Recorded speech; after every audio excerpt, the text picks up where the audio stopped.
Hey everybody, happy Friday. C-Note here, Christian Rivera for the C-Note Audio Extravaganza. I hope you're having a good day and a good week. Today is going to be a good one because yesterday I had a review with the CEO of our company, also the CMO, and it went really well. We had this video concept that we've been spending about, let's say, 6 or 7 weeks on.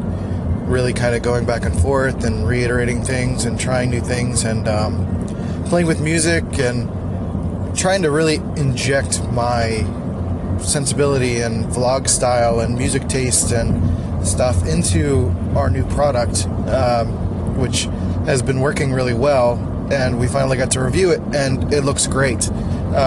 He loved it, which is interesting because there's a perception that he's a bit of a conservative guy, and it seems to me that he has some progressive sensibilities when it comes to creativity and trying certain things and really feeling the energy of a situation.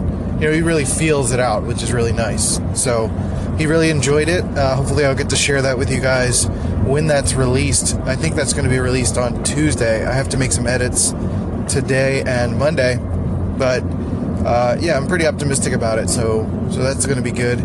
And then we also have a little secret shower for somebody. I don't think she would listen to this, so hopefully she doesn't, and I didn't ruin the surprise. But that'll be a lot of fun at work.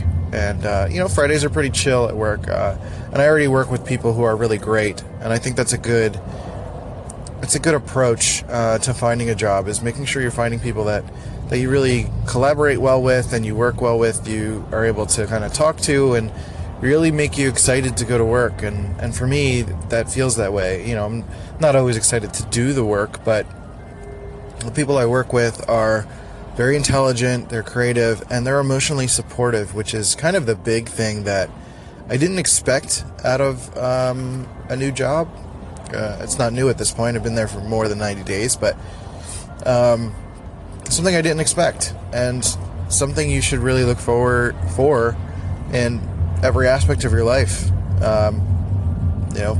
Parents, friends, spouses. Hopefully you only have one spouse. And you should be looking for that emotional support. Someone who sees you for your value and expresses it and is open about it and feels confident and does it because it makes them feel good to say those things, not because they want it in return. I think a lot of the times we end up saying things like "I love you" with the context of wanting someone to say it back instead of someone genuinely just saying it. One really great example, and I think it's a famous one, in Star Wars, when Han and Leia tend to say "I love you" to each other, the other one is like "I know." And it's just like, I don't know, something about that feels most natural, like that feels the most genuine. And I don't know, maybe that's a bigger problem. Maybe that's why there's a lot of failed relationships and marriages, is because there's this sort of social expectation of love in return as opposed to just giving.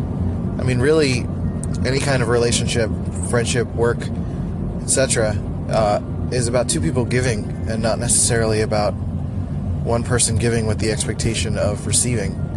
It's, you just give. You're not worried about politics when it comes to giving someone a compliment. You can genuinely shake someone's hand and say, "Hey, I respect your work. I respect who you are. I like what you do," and not expect anything in return. Honestly, what you get in return is the good feeling of making someone else feel good. And I think we should all think about that more. Personally, I would love that.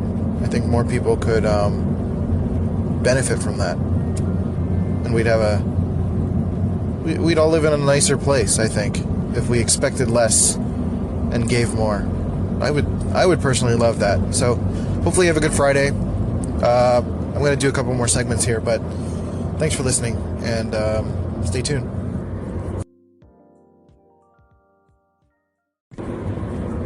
So to give more is, in a sense, a way of expressing your confidence in yourself, to have more respect in yourself, because you're not searching for compliments. You're not trying to get someone to affirm who you are.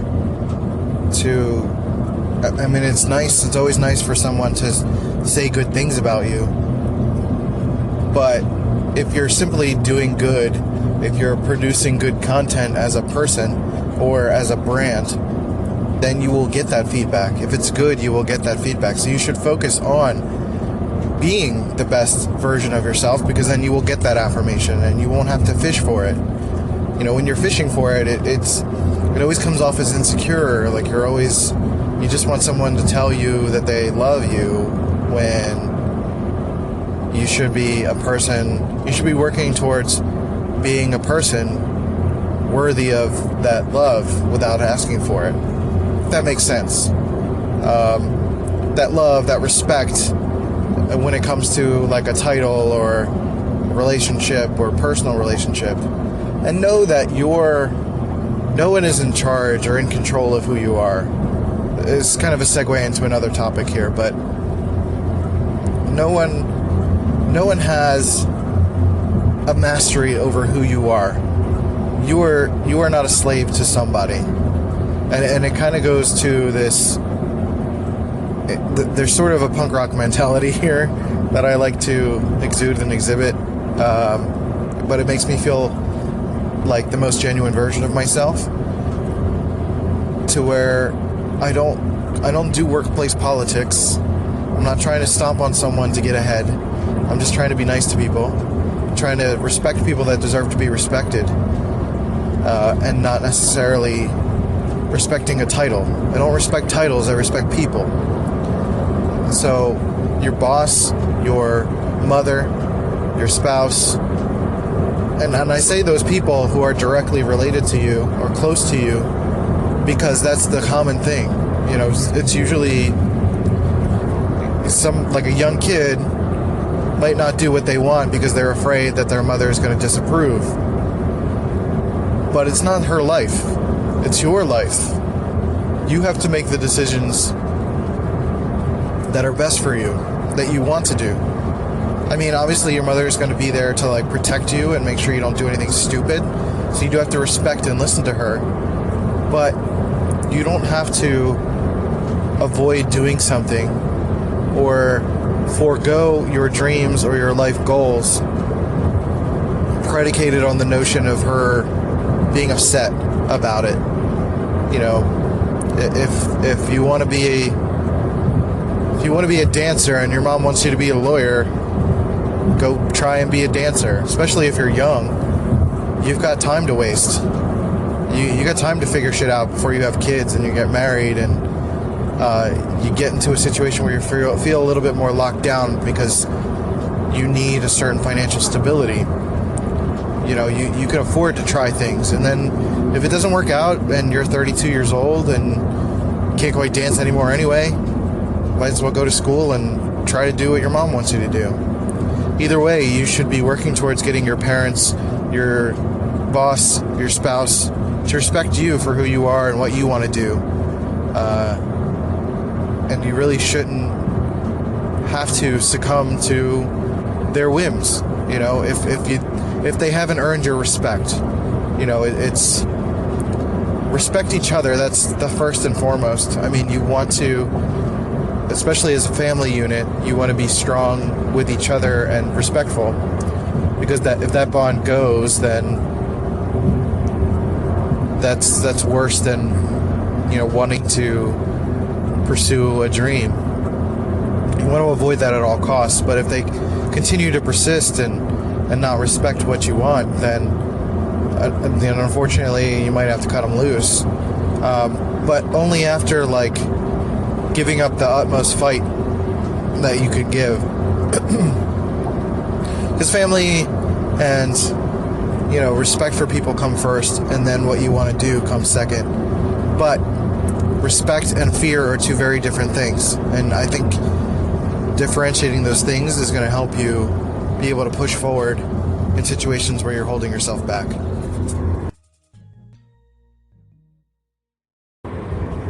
I want to reinforce this concept of giving because I think it's one of the most important things that anyone can learn in life. And I'm lucky as a person to have had parents who instilled that in me. I think in a lot of ways they ended up giving with the predilection of expecting something or using it as a favor sometimes, and that was no good. But they taught me essentially that it's good for business and it's good for personal relationships. You know, when you give everything that you have to somebody, when you give to people who deserve to be given to, good things happen. You know, you bring gifts to the girl you like, and she's more likely to like you. You spend time with her, you understand who she is, you give personal gifts, things like that. She's more likely to feel like you're invested in her and not just giving a general gift to her. And the same goes for sales. It's like, I think there are too many sales people out there who are saying, me, look at my stuff, buy my shit, instead of offering the correct amount of value to the person that they're trying to reel in. You know, which is why the beauty of social media these days is that you can go after people one-on-one. Like, I think social media, and I'm working towards this too, I think social media has given us the impression that we can still do the shotgun technique where we're putting a commercial out there and trying to reel in as many people as possible. Where if you're a small business, you should be using social media as a door-to-door type of service where you're knocking on everyone's door, you're DMing everyone, you're responding to people, you're asking them questions on Twitter, you're responding to you're commenting on their posts on YouTube and Facebook, and trying to create a one-on-one conversation. You're trying to establish relationships. You're trying to let people know. You're trying to build you're trying to create retainer clients, or you're trying to get somebody who has a specific need and you happen to have the thing that helps fill their need. And you're not just like going out there and saying, hey, I've got this great product. Please, somebody buy it. And that just doesn't work. You've got to, if you're a musician, you should be listening to other musicians. If you've got fans, you should be responding to your fans. You should be sending a quick 5-second video on Snapchat saying, thank you for listening to my music. I worked really hard on this. And I absolutely, it means the world to me that you like this. And that's the difference between having someone who will just like your work and somebody who will follow you throughout your career. That personalization is going to be is the game changer. That personalization has never really changed. I think the medium has changed and made us think that it changed, but it really hasn't. Getting to people one-on-one is always the best way to figure out what they need and then provide them with what they need. Honestly, that's the way to go. I was gonna get a breakfast burrito and I totally forgot. My brain just just went in that direction. It's alright, I'll stop somewhere else. Anyway, what was I saying? Man, the breakfast burrito really threw me off because I suddenly got hangry. Well, give to people. You know, it's good for business. It's good for life. You know, it creates relationships. People remember you when you do something personal for them, and when you show respect, and you really, it just doesn't happen. You know, okay, I should say it happens plenty, but with the advent of social media, and really kind of being in the middle of it as we are now, I think it's easy to get complacent with it and not, exclude that personalization. It's something I need to work on, but I think it's absolutely the way to go. It's how you build anything.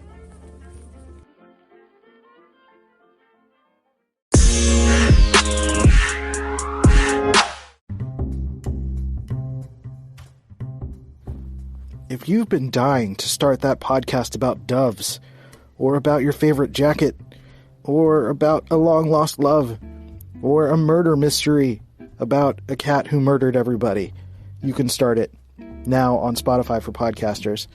I've been on Anchor for a long time, and now it is officially Spotify for podcasters, and it has been a platform that has been growing for forever. And I love it, and I still use it to this day, and it has hosted this podcast for 500 plus episodes now. So I highly recommend it. It is free to use.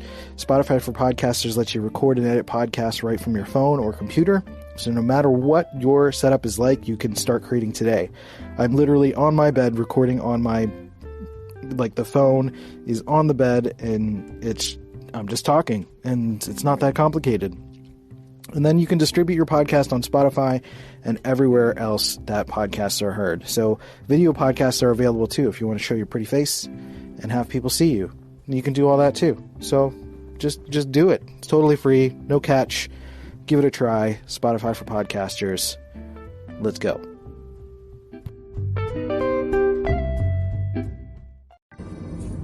So today on this Friday, I challenge you to go be nice to someone that you respect and you like. Whether it's a spouse or coworker, buy some flowers or chocolate for a coworker who needs it. Or if you know someone who has more of a personal, the personal taste of someone and can get them something simple. I mean, you don't have to spend a lot of money or anything. It could be just a simple gesture or just saying, hey, I appreciate what you do. Thank you for everything. You mean everything. This is fantastic. I love the work you do, or I love how much you take care of our home, or the things that you do at work, or the fact that you are so nice to me, or something like that. Anything. It doesn't matter. It doesn't have to be a physical item. It could just be a simple gesture. And that'll go a long way. That'll make you feel good. That'll make them feel good. I think it's good. It's good karma if you believe in that sort of thing. I don't, but I know many people do. So, but karma itself it's an ethereal manifestation of something that's very real, which is, making people feel good for being who they are, and they're more likely to return the favor. That's really what karma is. So you could turn karma into this ghostly fake thing into something that's real. I think karma is very real in the practical real life sense, in the giving positive sense. I don't think karma is real in the negative sense. If somebody does something bad and nobody sees it, nothing bad's gonna happen to them. There's no ethereal thing that's gonna get them. Unless somebody sees it, then somebody will get them. But if you do something good, it's gonna make you feel good, no matter whether or not somebody's watching. So that's why I feel the positive of karma is a thing that actually does exist in a practical state, not this ghostly ethereal thing that everyone thinks about. Anyway, hope you have a good Friday. Hope you have a good weekend. I'll try to post a little bit on the weekend, but I probably won't because I like to focus on family time, which I should do more often.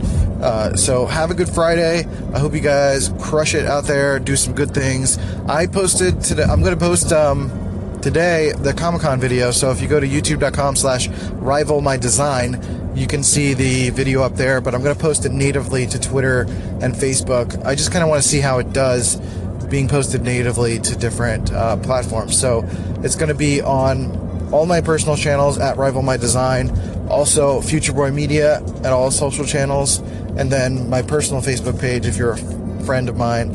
I don't follow anyone that's not anyone that I know, but I'm sure you'll see it somewhere.